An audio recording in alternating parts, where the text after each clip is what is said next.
Hello and welcome to my OakTree assignment for Dr. Patricia Braun's class. Now for this assignment, I am going to dissect the disciplinary literacy of three separate textbooks.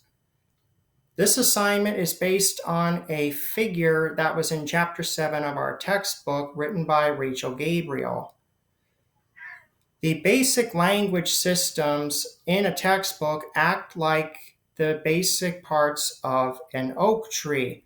And as the author states on page 80, a tree begins by primarily taking nutrients from the soil, but once branches and leaves develop, most of its nutrients are gathered through the leaves and stored in the tree itself. And in the case of an oak tree, the leaves fall and create compost and cover that protect and feed the soil surrounding it. Now, with that said, I'm going to examine 6 separate language systems in each textbook to see how they are similar or different from each other. The first textbook I will be looking at is the social studies textbook, The Americans. Interesting fact, one of the members of my congregation, Dr. Gerald A. Danzer, was one of the authors of that book. The second book I will be taking a look at is Elementary Linear Algebra.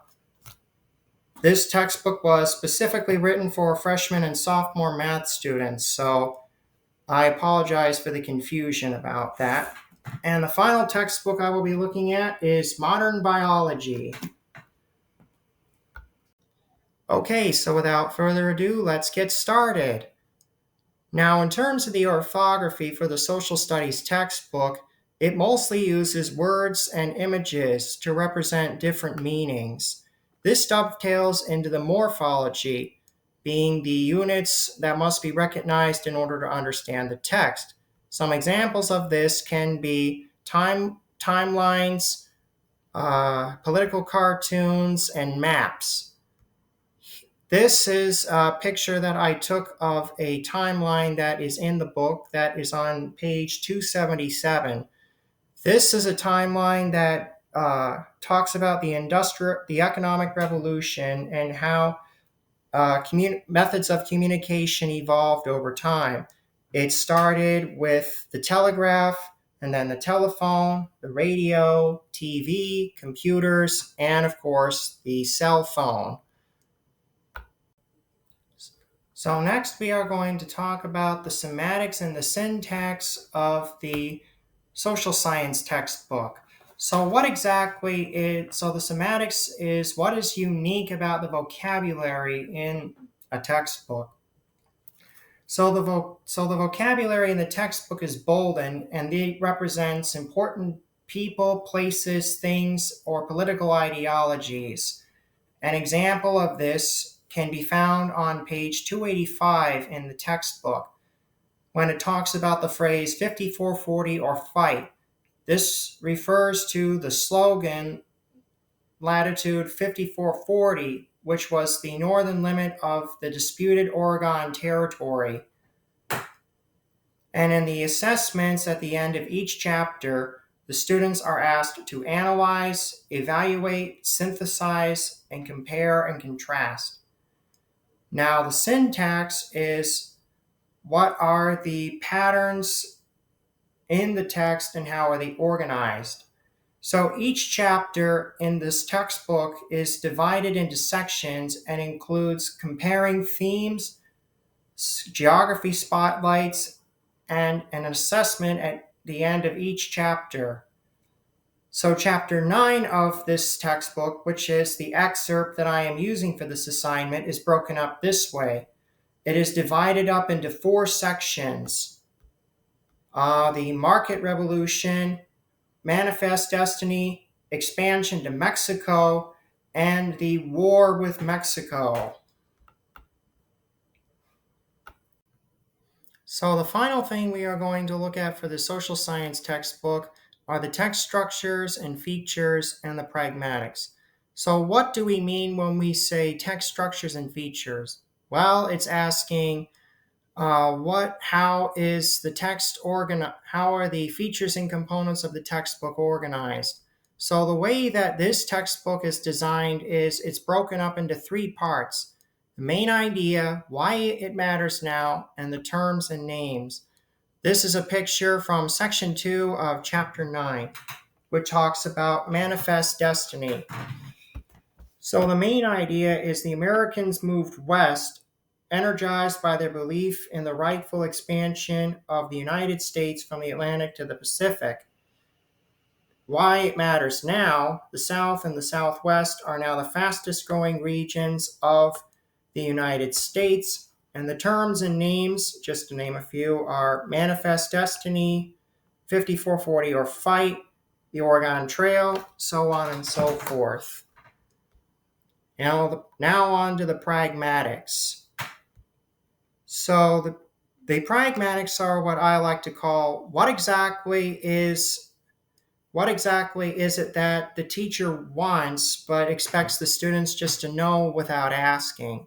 So what insider conventions, abbreviations, images, and assumptions are reflective of the particular discourse communities that create and share these texts?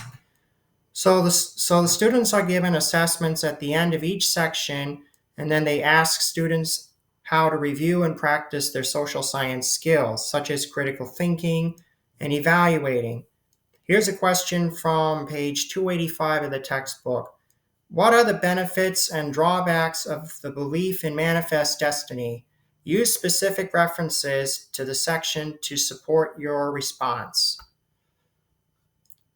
So now that we have completed the social science part of this assignment, we will move on to the math textbook.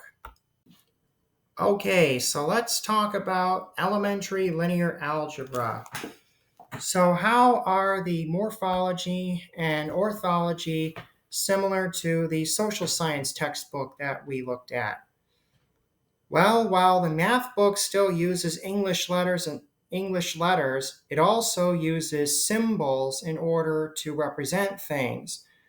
So, dovetailing to the morphology, it is important to recognize numbers, variables, exponents, and even Greek letters when trying to understand the math problems, like the ones that are shown here from page 447 from the textbook.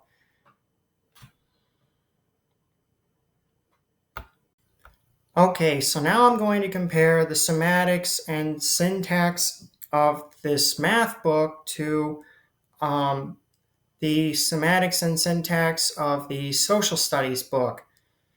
So, what is unique about the vocabulary in this book? Well, the words are boldened to help students understand what is needed to be solved in an equation. And students are asked to do tasks such as solve, prove, or find an equation or matrix. An example of this can be found in a direct quote from page 442 of the textbook. Sometimes the physical problem that generates a different equation imposes some added condition that enables us to isolate one in bold particular solution from the general solution. Now, how is the text organized? Well, this textbook is set up a little similar to the social studies textbook, but it is a little different. Each chapter is divided up into sections like the history book, but it is broken up listing terminology and equations rather than vocabulary words, maps, charts, and timelines. But there is an assessment at the end of each section and chapter. So the way that chapter 9 is broken up is it starts out with the chapter heading, Application to Differential Equations, that's section 1, and then it is divided up into terminology, linear systems of first-order equations, procedure for solving of first-order linear differential equations, and exercise set 9.1. So to finish off the OakTree for the algebra book, I'm going to look at the text structure and features as well as the pragmatics. So unlike the social studies book, the organizing features of the algebra book are graphs, charts, and tables. like this one from page 449 of the math textbook. This shows students operators, standard matrices, the effect on unit squares. In terms of pragmatics, what does the textbook hint the students to be able to do without telling them? Well, I was able to actually find a hint in the text on page 447. It says, hint, let y equals fx be a solution and show that fxe over negative ax is constant. So it expects students to know equations and be able to plug numbers in where the exponents are. So now, with that said, we will move on to our final textbook, Modern Biology. Now, for the final textbook that we will be looking at, it will be Chapter 9 of Modern Biology, and that talks about the field of genetics. So, what is the morphology and the orthology of this textbook? Well, like the two previous books, this textbook still uses English letters, and like the math book, it does use numbers, but this textbook also uses laws and methods. So, and the units of meaning that must be recognized for the students to understand are vocabulary words, some with Latin origins. Like you take this word from the textbook, recessive. It comes from the Latin word recessus, meaning to recede.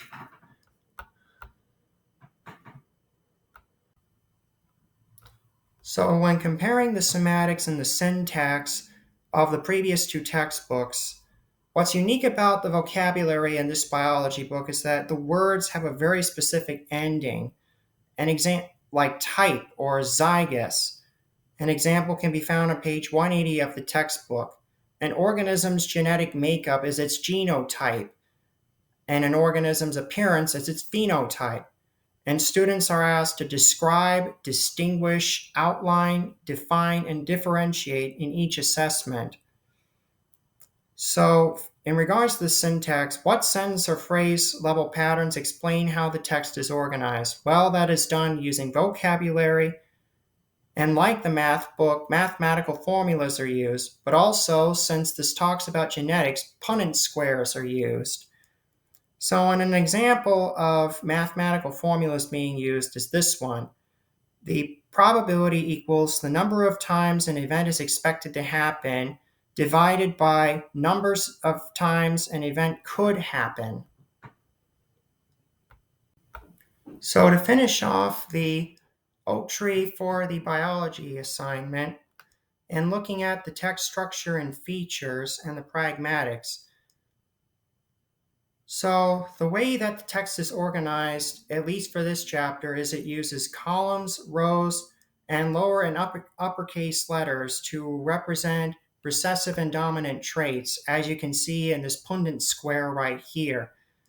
So what exactly is it in the textbook that is hinted at that the students are expected to know? Well, students are asked to answer questions based on previous scientific knowledge, and as well as understand the symbols on the Punnett squares.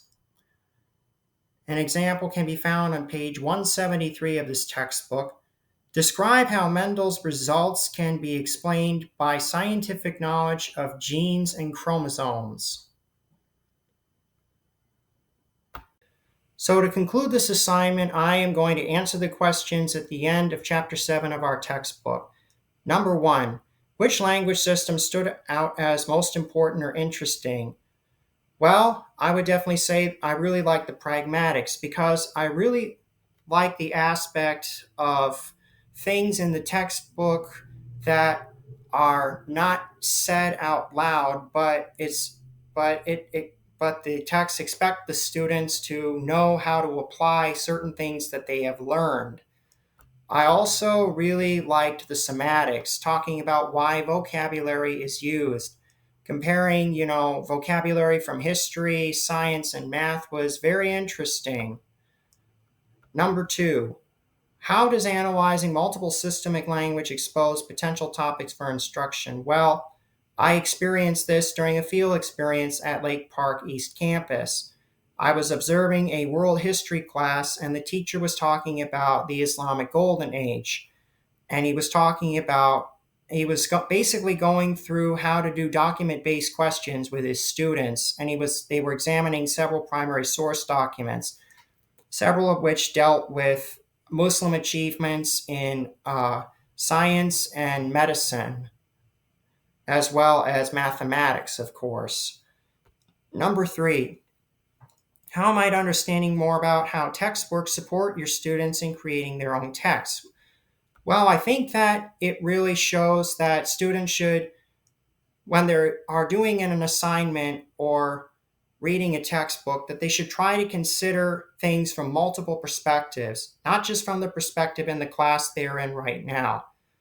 I did something in a discussion post the other day when students were looking at a painting. A art student might look at a painting and, talk about what colors or materials were used, or a history student might look at the painting and say what historic themes, or what was the significance and what was the life of the author, etc. So I think this assignment has really opened my eyes to considering multiple perspectives, how textbooks are written, and how um,